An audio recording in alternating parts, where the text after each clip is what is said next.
Hello students, welcome to our channel. कैसे हैं आप सभी? उम्मीद करते हैं बेहतर होंगे। तो आज हम लोग देख लेते हैं जनरल नॉलेज का सेकेंड टॉपिक, महात्मा गांधी जी की प्रमुख उपाधियां। इससे पहले वाले वीडियो में हम लोग देखे थे महात्मा गांधी जी का इंट्रोडक्शन। जो लोग नहीं देखे हैं उस वीडियो में जाकर देख सकते हैं। तो आज हम लोग बात कर लेंगे कि महात्मा गांधी जी को बहुत सारे उपाधि दिया गया था। ये उपाधि उनको कब दिया गया, किसने दिया, उसके बारे में हम लोग चर्चा कर लेंगे।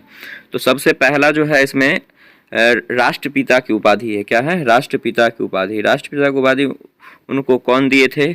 तो सुभाष चंद्र बोस। कौन दिए थे? सुभाष चंद्र बोस। कब दिए थे? 6 जुलाई 1944 में। तो यहाँ से क्वेश्चन आपका बहुत सारा बन सकता है कि कब दिया गया, तो 6 जुलाई 1944 में। कौन दिए? तो सुभाष चंद्र बोस ने दिए।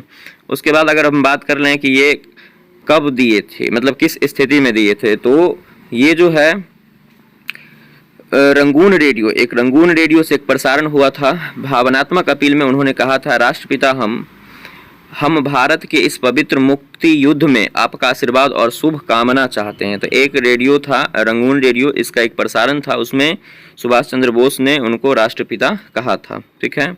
उसके बाद हम लोग दूसरा बात कर लेते हैं, बापू। दूसरा क्या है? बापू। तो बापू कौन कहे थे उनको बापू दो आदमी कहे थे। एक CF एंड्रूज। कौन कहे थे? CF Andrews. दूसरा पंडित जवाहरलाल नेहरू। CF एंड्रूज और पंडित जवाहरलाल नेहरू ने महात्मा गांधी को बापू कहा था। और ये दोनों ने प्रेम भावना से उनको बापू कहकर पुकारते थे। ये दोनों जो है प्रेम भावना से उनको क्या? बापू कहकर पुकारते थे। उसके बाद हम तीसरा का बात कर लें, तो तीसरा है मंगल बाबा। तीसरा क्या है? मंगल बाबा। तो मंगल बाबा उनको कौन कहते थे? कबायलियों द्वारा कहा जाता था। कबायलियों द्वारा क्या कहा जाता था उनको? मंगल बाबा। 1930 ईस्वी, ठीक है, 1930 के सविनय अवज्ञा आंदोलन, ठीक है। 1930 में क्या हुआ था? सविनय अवज्ञा आंदोलन। उस समय कबायलियों द्वारा मंगल बाबा नाम से संबोधित किया गया था। तो आप लोग ध्यान रखिएगा कि 1930 के सविनय अवज्ञा आंदोलन के समय महात्मा गांधी को क्या कहा गया था? मंगल बाबा। क्या कहा गया था? मंगल बाबा। ठीक है। उसके बाद हम लोग बात कर लें चौथा, वन मैन बाउंड्री फोर्स। क्या कहा गया है? One man boundary force. किसके द्वारा कहा गया है? तो लॉर्ड माउंटबेटन। ठीक है। लॉर्ड माउंटबेटन ने उपाधि देते हुए कहा था, क्या कहा था उपाधि देते हुए? कि जो काम 50,000 हथियारबंद सिपाही नहीं कर सकते, वह काम गांधी ने अकेले कर दिखाया। जो काम 50,000 हथियारबंद सिपाही नहीं कर सकते, वो काम गांधी ने अकेले कर दिखाया। और ये कहते हुए उन्होंने उनका क्या नाम दिया? उनका नाम दिया उन्होंने one man boundary force. One man boundary force कौन दिए थे? तो लॉर्ड माउंटबेटन। ठीक है, ध्यान रखिएगा इतना। उसके बाद 5 नंबर हम लोग बात करें कि भर्ती करने वाला सार्जेंट कौन कहा था? तो प्रथम विश्व युद्ध के समय। कब? प्रथम विश्व युद्ध के समय अंग्रेजी सरकार की तरफ से, ठीक है, अंग्रेजी सरकार की तरफ से लड़ने के लिए लोगों को सेना में भर्ती करने के लिए प्रोत्साहन कर रहे थे ये। ठीक है। तो प्रोत्साहित करने के लिए, ठीक है, इनको यह उपाधि मिला गया कि अगर हम सेना को प्रोत्साहित करके भर्ती करेंगे, तो इसलिए उनका नाम जो पड़ा, क्या नाम पड़ा? नाम पड़ा भर्ती करने वाला सार्जेंट। ठीक है। उसके बाद हम लोग बात कर ले कि अर्धनग्न फकीर। क्या बात कर लें? अर्धनग्न फकीर। ठीक है। ये कौन बोले थे? उनको विंस्टन चर्चिल ने बोले थे। कौन बोले थे? Winston Churchill. ठीक है। कब बोले थे? तो यहाँ पे देखिए, द्वितीय गोलमेज सम्मेलन के लिए इंग्लैंड प्रवास के दौरान, गोलमेज सम्मेलन के लिए इंग्लैंड प्रवास के दौरान, ठीक है, दक्षिणपंथी नेता ने, ठीक है, सर्वप्रथम गांधी जी को अर्धनग्न फकीर से संबोधित किया था। कब किया था?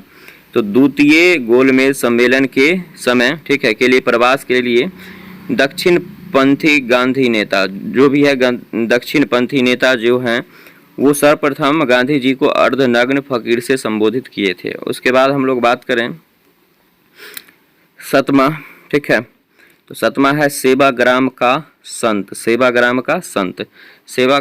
का संत किसके द्वारा कहा गया था? तो आश्रम के अतिथियों द्वारा। किसके द्वारा कहा गया था?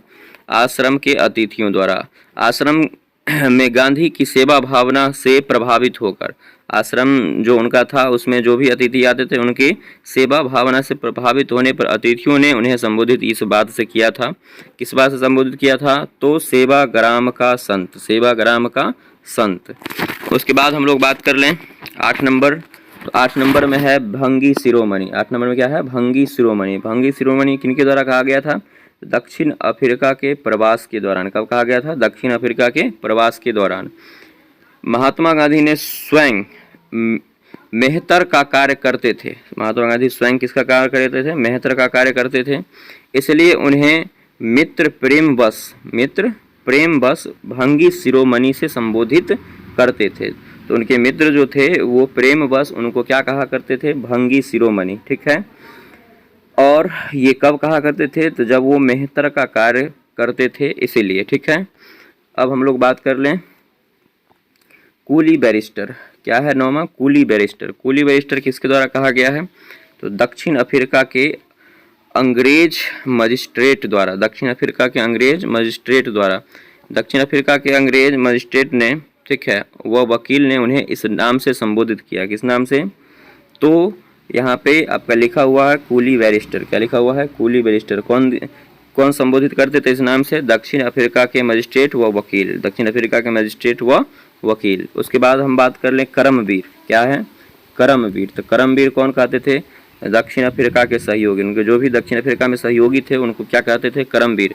दक्षिण अफ्रीका प्रवास के दौरान सहयोगियों द्वारा यह संबोधन किया गया था, करमवीर। दक्षिण अफ्रीका के प्रवास के दौरान सहयोगियों द्वारा यह आपका जो है संबोधन किया गया था, करमवीर। उसके बाद 11 नंबर का बात करें तो भिखारियों का राजा। भिखारियों का राजा। तो भिखारियों का राजा किसके द्वारा कहा गया है?